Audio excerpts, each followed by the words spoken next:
Antes de começar então nossa fala, vou pedir gentilmente que fiquemos de pé um instante e eu quero pedir a vocês, meus conterrâneos, um minuto de silêncio em memória do poeta Marcos Acioli, a quem nós dedicamos essa obra, e também a memória da nossa irmã, a vereadora Maria.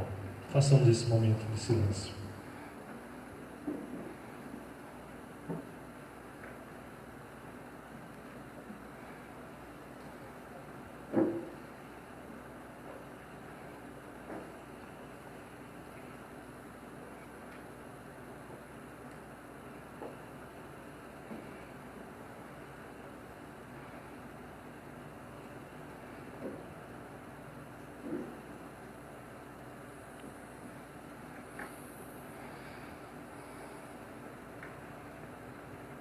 Por gentileza, podemos tomar assento.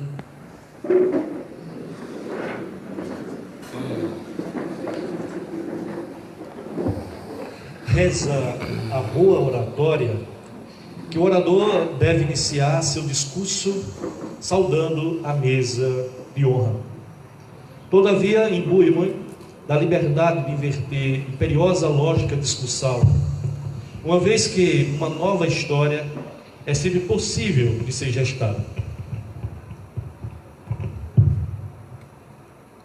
Que me perdoem Cícero, Sêneca, Demócrito, ícones da oratória greco-romana, mas saúdo precipitosamente a dois insígnes políticos. Afinal, o que são políticos? O que são políticos? O que é ser um político, se não buscar o bem comum? Amar a sua cidade, revestido do mais profundo altruísmo. Estes políticos aqui presentes, no anonimato por vezes, são meus pais, Roosevelt Gomes de Brito, seu Galego, e Ana Maria de Brito, para quem peço vossas salvas de palmas.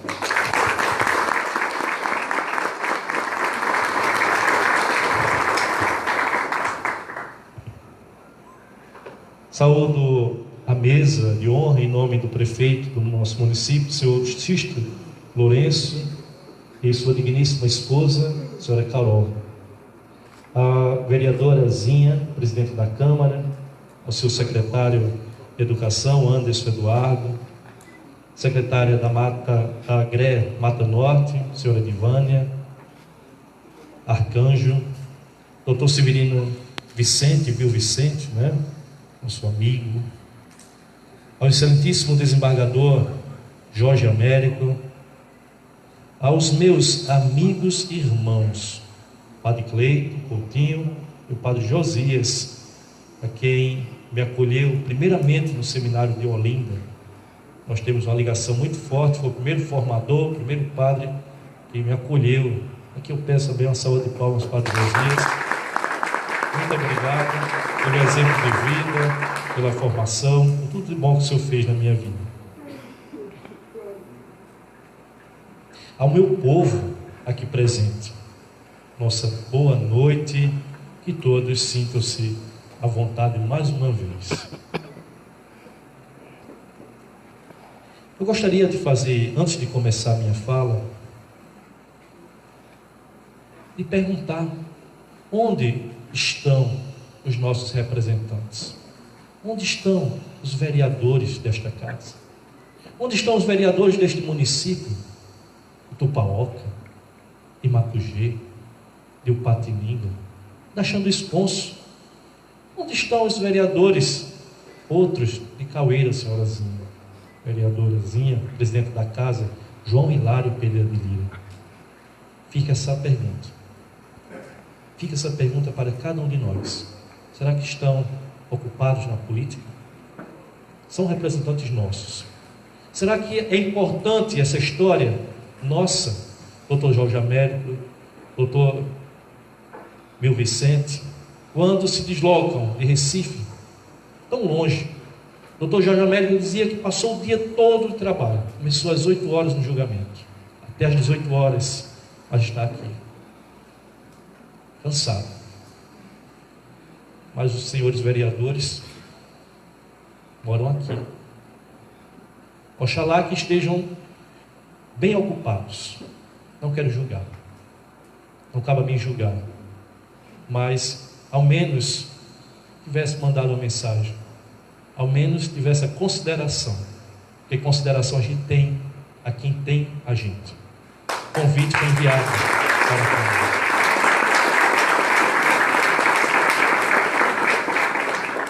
Há exatamente 3 anos, no dia 10 de setembro de 2015, encontrava-me numa correria total, pois era um dia tão esperado.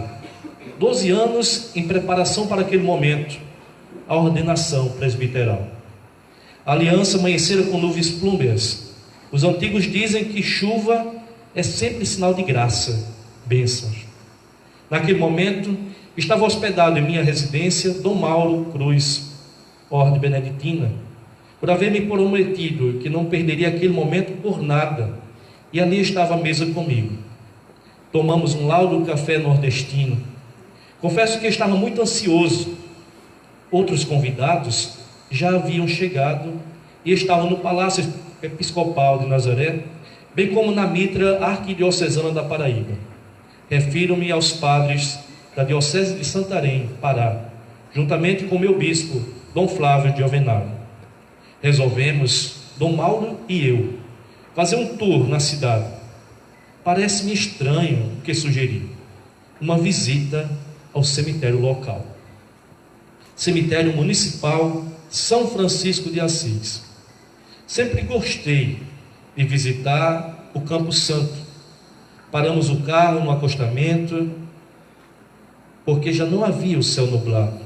O sol escaldante das 11 horas nos convidou a usarmos chapéus negros que porventura estavam em nosso carro. Parecíamos 2 coronéis, 2 senhores de engenhos, 2 capatazes, nada disso.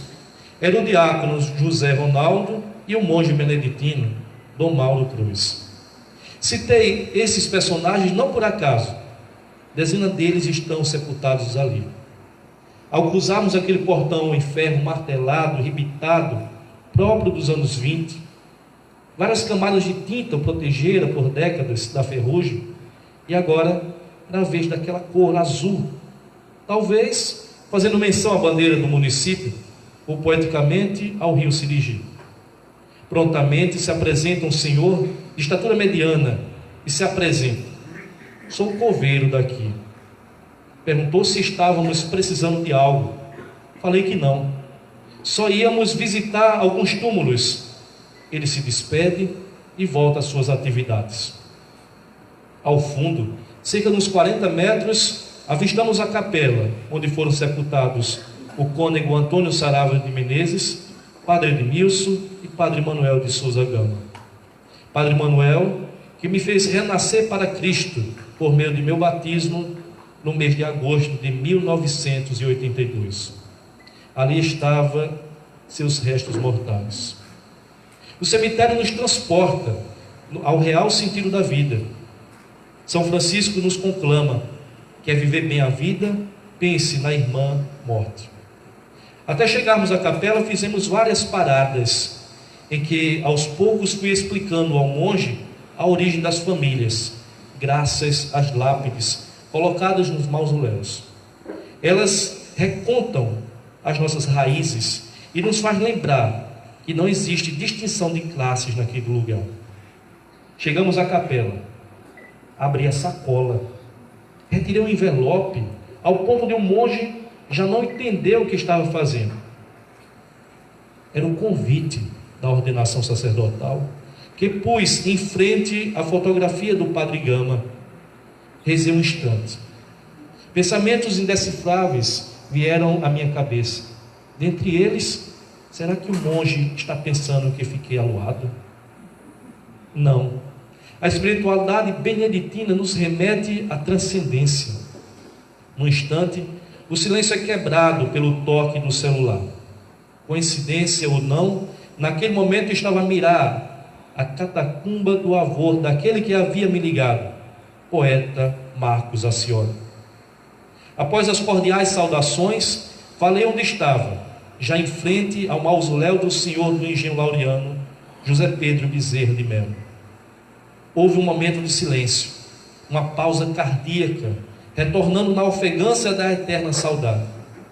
A Cioli nunca se conformara com a perda do seu avô, ao ponto de se repetir várias vezes, sobretudo oficialmente, na Academia Pernambucana de Letras, em seu discurso de posse, o qual parafraseava o escritor Gabriel Garcia Marques: mas de toda a minha vida de adulto, cada vez que me acontece alguma coisa boa, sinto que só me falta, para que a alegria seja completa, que meu avô fique sabendo. De tal modo que todas as minhas alegrias de adulto foram perturbadas por esse germe de frustração. Antes de iniciarmos nossa conversa, pediu que fizesse uma oração aos que ali se encontravam. Outra inconformidade na vida do poeta foi a que decorreu da expansão das lojas de material de construção, dentre outras, ao lado do cemitério, pois sempre dizia que esconderam os mortos e que eles tinham o direito de mirar em direção ao rio Sirigi. Voltemos então à nossa conversa. Perguntou, antes de mais nada, como vai indo o segundo livro? Estou aguardando. A Aliança aguarda seu trabalho. Trocamos algumas informações, datas, fatos, curiosidades. E me prometeu visitar, quando possível, na região amazônica. A essa altura, coitado do monge, sua paciência já estava chegando ao limite. Terminamos a conversa, pediu perdão pela ausência na celebração da ordenação, que seria às 19h30. Suas últimas palavras foram: transcrevo-as ipsiliteris. Rony, agora Padre Rony, é chegado o momento de você acender o fósforo da voz nos corações dos homens. Dei uma risada meio tímido e citei em pensamento o texto bíblico. Como gostaria que esse fogo já estivesse aceso. Desejei-lhe um ótimo dia e assim finalizamos nosso colóquio. A ordenação transcorreu tudo como planejado. Celebrei a primeira missa no dia 11 de setembro de 2015. Onde? Na capela do cemitério São Francisco de Assis, às 6 horas da manhã. Aniversário da cidade da Aliança. Os seus 87 anos. Naquele momento, rezava por todos os que nos precederam e construíram aliança. Conosco se encontravam alguns convidados: doutora Maria Bernadette da Nóbrega, doutor Raimundo Oliveira, senhora Lindalva Oliveira, doutor Raimundo Filho, senhor João Veloso, senhor Sérgio Galindo, dentre outros. Às 10 horas, na matriz de Nossa Senhora das Dores, há 3 anos, presidi solenemente a missa por ação de graças no aniversário do município. É hora de voltar. O dever me chama. E assim cheguei na cidade de Belterra, Pará, no dia 17 de setembro de 2015. Trazendo na mala, no matulão, como diz o eterno rei do Baião, além de saudades da princesa do Sirigi, Aliança, o material necessário para a construção do segundo volume da obra Aliança, Raízes de um Povo, em extensão neste lançamento, Aliança, Retratos de um Povo. Mãos à obra, organizar, digitalizar, conferir datas, locais, depoimentos, editoras, parcerias, diagramações, capa, correção, ligações para os senhores. Quem já escreveu um livro sabe o que eu estou falando. Aliança, Retratos de um Povo é a história contada dialeticamente da nossa gente. Não se trata de transcrever história, mas de uma rápida excursão saltitante, como no debate provocador de intervenções esclarecedoras e pareceres às vezes polêmicos, numa sociedade em que nasceu à sombra da economia agroaçucareira. Tendo em vista a centralidade dos engenhos de açúcar para o desenvolvimento dos povoados, freguesias no Vale do Sirigi, no século XVIII e XIX, e posteriormente o nascimento das usinas centrais, engolindo, sugando os engenhos centrais. Já de fogo morto, no dizer do escritor, poeta e romancista José Lins do Rego. Assim, ao centro da nossa capa do livro, Aliança Retratos de um Povo, está, e aqui eu mostro a vocês, está o verdadeiro brasão da cidade, escolhido no concurso por ocasião do cinquentenário da cidade, ocorrido em 11 de setembro de 1978, sendo na época o prefeito Hernandes Melo, grande incentivador da cultura, educação. O vencedor foi o jovem Grimário Vieira Cavalcante. Vemos na parte exterior do brasão a catraca, parte integrante da moeda, a qual esmaga a cana-de-açúcar, tendo a seguinte frase na parte circular superior: participação de todos no progresso da aliança. A esfera inferior é dividida por duas partes, sendo o divisor um aperto de mão, simbolizando assim a união, trato feito pelo progresso. Na minha interpretação, o rio Sirigi. A parte superior é marcada pelo nascer do sol, amarelo ouro, dos canários, cantado na marcha da aliança pelo poeta Marcos Accioli. A cana-de-açúcar, a aragem da terra para o plantio, representado por um jovem. E aqui eu coloco uma interrogação. Um jovem observando. Quem é este jovem que está observando? Será que não somos nós que somos agentes transformadores? O futuro é agora, é aqui. Nós que devemos lançar as redes, nós que devemos plantar o agora. O ontem já passou, como diz Maria Teresa de Calcutá. O amanhã não chegou ainda, mas nós temos o agora, nós temos o hoje para modificarmos o futuro. E a predominância do verde, também cantada na marcha, verde das canas, tu recuas da mata e o verde avança com as bandeiras dos teus canaviais, bem como a pecuária retratada pelos animais. Permitam-me, caros leitores, permitam-me, caros conterrâneos, evocar estes 90 anos da nossa cidade. Falou-se aqui o sentimento da presença espiritual. Se essas paredes pudessem falar, ela falaria. Essas paredes, esse chão, hoje, estão marcados por vários agentes que passaram por aqui. Dentre eles, o nosso poeta Marcos Accioli.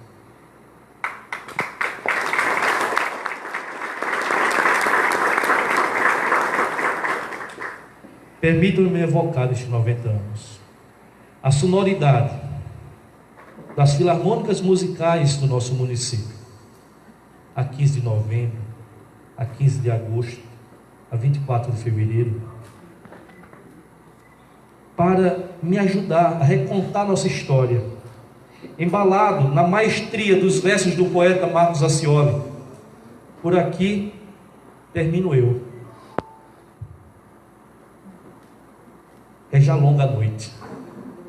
Vou concluir socorrendo-me ao poeta, pois só assim farei merecimento às palmas. Cantiga acesa como a lua na janela, noite clara e dentro dela vou bater no meu ganzá, que sabe um corpo mais duro que a Macaíba, do sertão da Paraíba, Pernambuco e Ceará. Gosto da noite, pois é como a cantoria, só fina depois que o dia acende o seu candeeiro. Canto na noite, mas enquanto o sol demora, eu acendo a minha aurora com o sol do meu pandeiro. É que meu canto não se acende de repente, demora feito semente que dentro do chão enterro. Depois que canto, ela se planta e quando medra, é água que acende a pedra, é pedra que acende o ferro. A sua prova só termina enovinada, mas é tarde e a madrugada lentamente principia. Daqui a pouco vai nascer um sol tão novo que só a gema de um ovo dentro da clara do dia. Boa noite, meus queridos irmãos.